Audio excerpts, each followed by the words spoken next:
Влад, М. здесь одно есть такое интересное сооружение.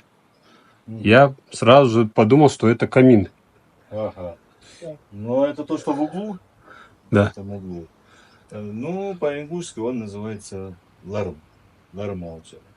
В общем, это каменный мешок, на который представлял собой вот такую вот или цилиндрическую, или коническую вот форму. Вот, достаточно крупных форм. Сверху там была плоская плита перекрытия. Вот, и он, как правило, располагался в одном или нескольких углах. Существующим преданием там хранились продукты, там, вода.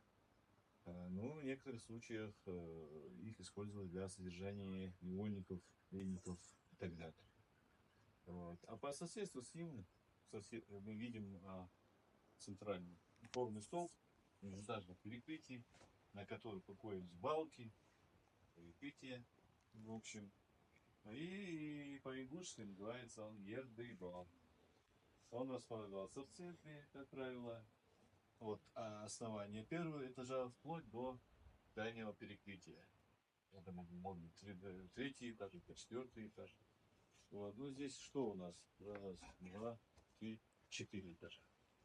Здесь как минимум было 4 этажа. Вот такая вот история.